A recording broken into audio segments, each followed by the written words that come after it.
મુઠિયા એ ગુજરાતનું ટ્રેડિશનલ ફરસાણ છે। તો આજે આપણે ટ્રેડિશનલ રીતે મેથીના મુઠિયા બનાવતા શીખીશું।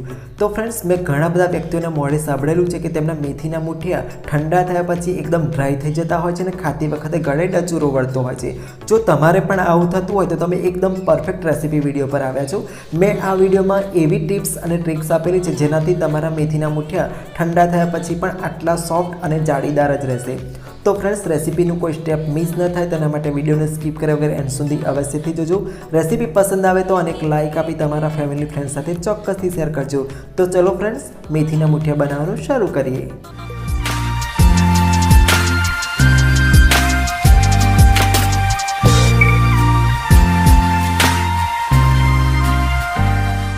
મેથીના મુઠિયા બનાવવા માટે સૌથી પહેલાં આપણે મેથીની ભાજીમાં થોડા મસાલા કરવાની એક પ્રોસેસ જોવાની છે। તો તેના માટે મેં અત્યારે 150 ગ્રામ જેટલી મેથીની ભાજી આ રીતે બારીક સમારી 3 થી 4 પાણીથી ધોઈને લીધી છે।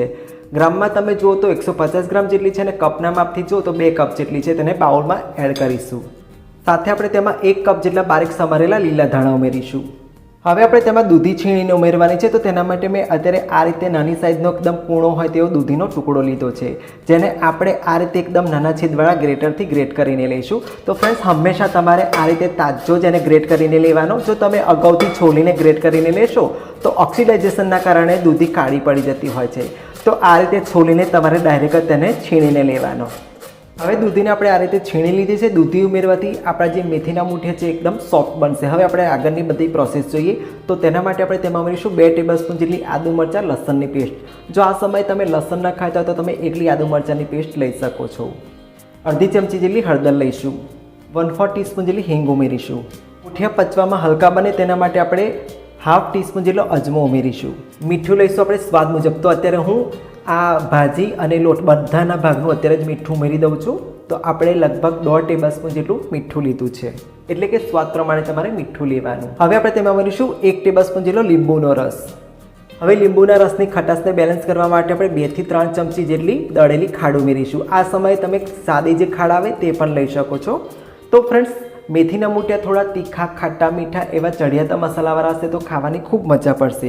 એટલે ફ્રેન્ડ્સ, તમારે બધા મસાલા થોડા ચડિયાતા કરવાના। હવે આપણા મેથીના મુઠિયા થોડા સોફ્ટ બને, અંદરથી પોચા બને તેના માટે 2 ચપટી જેટલો જ ખાવાનો સોડા ઉમેરીશું। તો ફ્રેન્ડ્સ, આટલો સોડા તો તમારે ઉમેરવાનો જ। તો હવે આપણે બધી સામગ્રીને સરખી મિક્સ કરી લઈશું। આ પ્રોસેસ કરવાથી આપણા બધા મસાલા મેથીની ભાજી સાથે સરખા મિક્સ પણ થઈ જશે અને મેથીની ભાજી, દૂધી અને લીલા ધાણા એ પોતાનું પાણી છોડશે। તો હવે તમે જોઈ શકો છો બધી સામગ્રી સરખી રીતે મિક્સ થઈ ગઈ છે। હવે આ બાઉલને આપણે લીડથી ઢાંકી દઈશું અને 5 મિનિટનો રેસ્ટ આપીશું। આ જ્યાં સુધી 5 મિનિટ માટે રેસ્ટ કરે છે ત્યાં સુધીમાં આપણે ઘઉંના લોટને મોવાની પ્રોસેસ જોઈ લઈએ। હવે મુઠ્ઠી એકદમ પોચા રૂ જેવા બને તેના માટે આપણે ઘઉંનો કરકરો લોટ લીધો છે। તમે વજનના માપથી જુઓ તો 200 ગ્રામ જેટલો છે અને કપના માપથી જુઓ તો 1 કપ જેટલો છે। હવે આ લોટને આપણે તેલથી મોઈ લેવાનો છે। તો ઘઉંના લોટને તેલથી મોઈને લેવાથી આપણા મુઠ્ઠિયા એકદમ સોફ્ટ અને પોચા બને છે। તો અત્યારે 3 ટેબલસ્પૂન જેટલું તેલ લઈ લઈશું અને આ તેલથી આપણે ઘઉંના લોટને સરખો મોઈ લઈશું। તો આ સમયે ઘઉંના લોટનો એક દાણો મોવાઈ જવો જોઈએ। તો હવે તમે જોઈ શકો છો આપણો ઘઉંનો લોટ સરખો મોવાઈ ગયો છે, તેનો એક દાણો આ રીતે આપણે મોઈ લીધો છે। હવે આપણે જે મેથીની ભાજીને રેસ્ટ કરવા માટે રાખી હતી તેની તરફ જઈએ।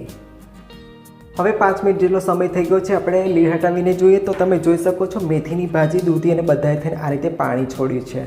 હવે આપણે તેમાં આપણે જે ઘઉંનો લોટ મોઈને રાખ્યો હતો તે ઉમેરી દઈશું। સાથે આપણે ઉમેરીશું 1/4 કપ જેટલો ચણાનો લોટ। તેની સાથે આપણે ઉમેરીશું 1/4 કપ જેટલો બાજરીનો લોટ। તો ફ્રેન્ડ્સ, આ મેથીના મુઠિયામાં તમે બાજરીનો લોટ ચોક્કસથી એડ કરજો। બાજરીના લોટથી તમારા મુઠિયા સોફ્ટ બનશે અને જે ચણાનો લોટ છે એ આપણા ઘઉંના લોટને બાઇન્ડિંગ આપશે। અને હવે વધુ એક આપણે સિક્રેટ સામગ્રી એમાં ઉમેરીએ। તો અત્યારે મેં 4 ટેબલસ્પૂન એટલે કે 50 ગ્રામ જેટલા પૌવાને પલાળી આ રીતે કોરા કરીને લીધા છે। આ પૌવા ઉમેરવાથી આપણા મુઠિયા અંદરથી એકદમ પોલા, સોફ્ટ અને જાળીદાર બનશે, જેનાથી ખાતી વખતે ગળામાં ડચુરો નહીં બાટકે। તો ફ્રેન્ડ્સ, આ તમે ખાસ ઉમેરજો, તમારા મેથીના મુઠિયા એકદમ પોચા રૂ જેવા બનશે। તો આપણે તેને આમાં ઉમેરી દઈએ। હવે આપણે પહેલાં સૌથી બધી સામગ્રીને મિક્સ કરી લઈએ। તો ફ્રેન્ડ્સ, આ સમયે આપણે પાણી નથી ઉમેરવાનું। આપણે પાણી ઉમેર્યા વિના જ આ લોટને બાંધી લેવાનો છે। તો તમે જોઈ શકો છો આપણે બધા મસાલા કરીને મેથીની ભાજી રાખી હતી તેનાથી એકદમ સરસ પાણી છૂટ્યું છે અને એનાથી જ આપણો આ લોટ બંધાઈ ગયો છે। હવે આપણે આની અંદર ઉમેરીશું દહીં। તો અત્યારે મેં 2 ટેબલસ્પૂન જેટલું દહીં લીધેલું છે। દહીં મીડિયમ ખાટું લેજો, જેનાથી તેનો ટેસ્ટ ખૂબ જ સરસ આવશે અને દહીં ઉમેરવાથી પણ આપણા મુઠિયા એકદમ સોફ્ટ બનશે. હવે દહીંને પણ આપણે આ મિશ્રણમાં મિક્સ કરી લઈએ. તો ફ્રેન્ડ્સ, તમે જોયું ને કે એકદમ અલગ રીતે મસાલા કરવાથી આપણા મુઠિયામાં જરા પણ પાણીની જરૂર નથી પડેલી. હવે આપણી બધી સામગ્રી મિક્સ થઈને આ રીતે લોટ બાંધ્યો તેવું તેનું ટેક્સચર આવી ગયું છે. હવે આ સમયે આપણે આ બાઉલને લીડથી ઢાંકી દઈશું અને આ મિશ્રણને 10 મિનિટનો રેસ્ટ આપીશું. જેનાથી શું થશે કે ઘઉંનો લોટ જે વધારાનું પાણી છે એબ્સોર્બ કરી આપણો ડો સેટ થઈ જશે. તો તેને આપણે 10 મિનિટનો રેસ્ટ આપીએ. હવે 10 મિનિટ જેટલો સમય થઈ ગયો છે. આપણે લીડ હટાવીને જોઈએ તો તમે જોઈ શકો છો બધું પાણી એબ્સોર્બ કરી આપણું મિશ્રણ આ રીતે સેટ થઈ ગયું છે. તો ફ્રેન્ડ્સ, આ પ્રોસેસ કરવાનું કારણ એ છે કે આપણે ઘણી વખત શું કરતા હોય છે કે રેસ્ટ આપ્યા વગર જ મુઠિયા બાળીને સીધા સ્ટીમ કુક કરવા માટે મૂકીએ છીએ, જેનાથી આપણો જે ઘઉંનો લોટ છે તે તરત જ પાણી એબ્સોર્બ કરી લે છે અને આપણા મુઠિયા એકદમ ડ્રાય થઈ જતા હોય છે. તો તમારે એવું ના થાય ને તેના માટે તમારે એને 10 મિનિટનો ચોક્કસથી રેસ્ટ આપવાનો છે. હવે મુઠિયા વાળવા માટે આપણે આ રીતે બંને હાથને તેલથી ગ્રીસ કરી લઈશું અને આમાંથી થોડું મિશ્રણ લઈ લઈશું અને આ રીતે આપણે નાની સાઈઝનું મુઠિયું વાળી લઈશું. તો આ રીતે લંબગોળ શેપમાં આપણે મુઠિયું વાળી લેવાનું છે. હવે મુઠિયાને આ રીતે વાળ્યા બાદ આપણે આ રીતે સ્ટીમરની જે કાણાવાળી પ્લેટ આવે તેને તેલથી ગ્રીસ કરીને રાખેલી છે, તેની ઉપર આ રીતે આપણે મુઠિયાને રાખી દઈશું. મુઠિયા રાખતી વખતે પણ તમારે એક બાબતનું ધ્યાન રાખવાનું છે. એટલે પણ તમે મેથીના મુઠિયા બનાવો તેની વચ્ચે આ રીતે એક આંગળીનું તમારે અંતર રાખવાનું છે. એનું રીઝન એ છે કે જ્યારે પણ મેથીના મુઠિયા સ્ટીમ કુક થશે ત્યારે તે ફૂલશે, એટલે એને જગ્યા જોઈશે. તો હવે બધા મિશ્રણમાંથી મુઠિયા બનાવીને આ રીતે આપણે તેલથી ગ્રીસ કરેલી પ્લેટ પર રાખી દીધા છે. હવે આ મુઠિયાને આપણે સ્ટીમ કુક કરવાના છે. તો ચલો તેની પ્રોસેસ જોઈએ. હવે મેથીના મુઠિયાને સ્ટીમ કુક કરવા માટે આપણે એક સ્ટીમરમાં પાણી ગરમ કરવા માટે રાખેલું છે. તમે જોઈ શકો છો આની જે લાઈન છે તેનાથી અડધું મેં પાણી રાખેલું છે. તો અત્યારે આપણું પાણી પ્રોપર ગરમ થઈ ગયું છે. હવે આપણે જે મેથીના મુઠિયાવાળી પ્લેટ હતી તે આની અંદર રાખી દેવાની છે અને આ જે સ્ટીમર છે તેનું ઢાંકણ બંધ કરી દઈશું અને ગેસની હાઈ ફ્લેમ પર 15 મિનિટ માટે મેથીના મુઠિયાને સ્ટીમ કુક કરીશું. વચ્ચે વચ્ચે તમારે આને ખોલવાનું નથી કે ચેક નથી કરવાનું કે મેથીના મુઠિયા સ્ટીમ કુક થયા છે કે નહીં. તમારે 15 મિનિટ માટે તેને હાઈ ફ્લેમ પર સ્ટીમ કુક થવા દેવાના છે. હવે 15 મિનિટ જેટલો સમય થઈ ગયો છે. આપણે સ્ટીમરનું ઢાંકણ ખોલીને જોઈએ તો તમે જોઈ શકો છો આપણા જે મેથીના મુઠિયા છે તે પ્રોપર સ્ટીમ કુક થઈ ગયા છે. છતાં આ રીતે આપણે ચપ્પુ નાખી ચેક કરી જોઈશું તો તમે જોઈ શકો છો ચપ્પુ એકદમ ક્લીન બહાર આવે છે. મીન્સ કે આપણા મેથીના મુઠિયા સ્ટીમ કુક થઈ ગયા છે.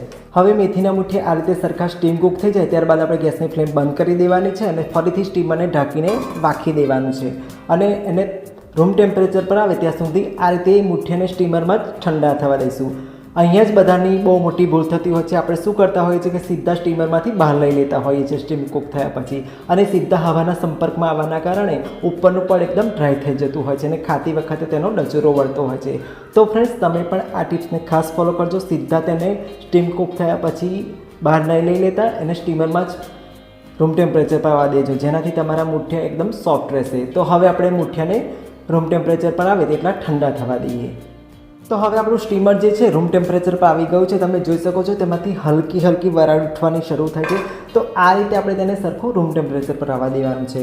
હવે આ જે મેથીના મુઠિયા છે તેને આપણે બહાર લઈ લઈશું અને તેને કટ કરી લઈશું. તો હવે એક પ્લેટની અંદર આ રીતે આપણે મુઠ્ઠી લઈશું અને તેને આ રીતે અડધા ઇંચના ટુકડામાં કટ કરી લઈશું.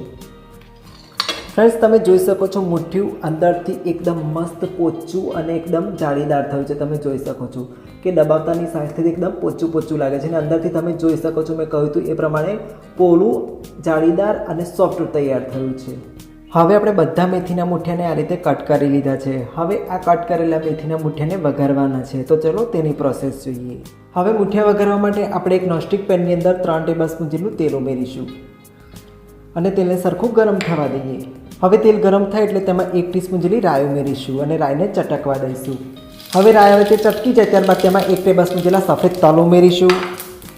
સાથે આપણે આ રીતે 2 સૂકા લાલ મરચાં ઉમેરીશું અને તેની સાથે આપણે આ રીતે મીઠો લીમડો ઉમેરી દઈશું. હવે બધા વઘારને આ રીતે સરખો મિક્સ કરી દઈશું.